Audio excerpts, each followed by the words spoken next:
राजकुमार भाटी जी, तो क्या यहां पर पहले मोहित और उसके बाद नवाब, क्या यहां पर अखिलेश यादव पर दबाव है कि एक के बाद एक आप ही की पार्टी से जुड़े हुए लोग जिनके कनेक्शन सामने आ रहे हैं? शाजिया लगातार बोल रही है, जरा कनेक्शन जुड़वाइए उनसे दोबारा। ठीक है, आइए राजकुमार भाटी जी।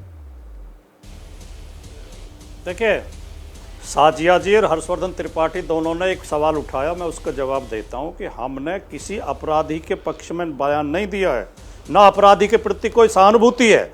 हमने उस आरोप का जवाब दिया कि भारतीय जनता पार्टी ये कह रही है कि ये समाजवादी पार्टी। अब शाजिया जी कह रही है कि राजनीतिकरण ना किया जाए। राजनीतिकरण तो बीजेपी कर रही है।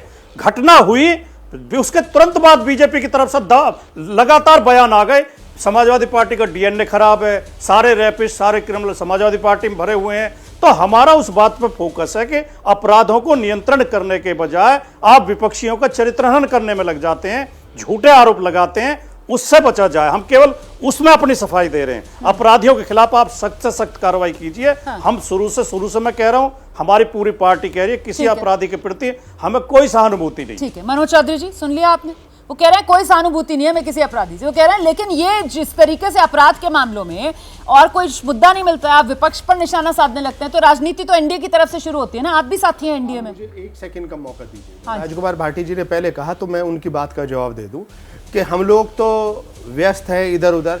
माननीय भाटी जी, हम लोग व्यस्त हैं लोगों की शिकायतें उनका सहयोग करने के लिए, न्याय देने के लिए। हम लोग इधर, आप लोग हत्यारों में, बलात्कारियों में, गुंडों में जाति और धर्म ढूंढ लेते हैं। अभी इन्होंने एक और बात कही, अभी तक भी कोई भी समाजवादी का बड़ा नेता, कोई भी बड़ा नेता ये नहीं कह पाए कि इसके खिलाफ सख्त से सख्त कार्रवाई होनी चाहिए।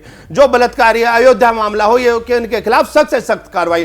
गोलमोल बातें ये राजकुमार भाटी जी करके और उन्हें बचाने का प्रयास करें। अरे कहिए ना कि उनके खिलाफ सख्त से सख्त कार्रवाई होनी चाहिए। आप एनसीबी के आंकड़े ये दीजिए, वो आप कहिए ना कि उनके खिलाफ सख्त से सख्त कार्रवाई होनी चाहिए, फांसी पे लटका देने चाहिए। ऐसे नहीं कहेंगे वो आंकड़े गिना रहे हैं, एनसीपी के आंकड़े। ये आपके टाइम के आंकड़े आपको याद नहीं है क्या? समाजवादी के टाइम आपके बड़े नेताओं के आपको बयान याद नहीं हो जाता है। अब है सर, यहाँ पर विपक्ष के मुंह से ये कहलवाना ही क्यों? और वो तो कह रहे हैं, अब आप ना सुनना चाहें अलग बात है। क्या ये ज्यादा जरूरी नहीं है कि जो अपराधी है वो कानून के दायरे में लाया जाए और उसको जल्द से जल्द सख्त से सख्त सजा दी जाए? अभय जी, आरोपी होता है ये कहना, अगर आप भी पूछेंगे किसी राजनीतिक पार्टी के प्रवक्ता से पूछेंगे, वो आपसे, आप जो चाहते हैं उससे भी ज्यादा कड़ी भाषा में ये बात कह देगा। और भाटी जी इस बात को 2 बार कह चुके हैं। हाँ। वो तो बेकार की बात सी हो रही है यहाँ पर। मेरा कहना है कि उत्तर प्रदेश की सरकार अगर वास्तव में कानून व्यवस्था की उसे फिक्र है, तो वो चाहे नवाब यादव हो या और कोई यादव हो या कोई भी हो,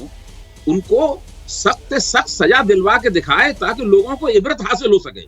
ये महत्वपूर्ण है सर।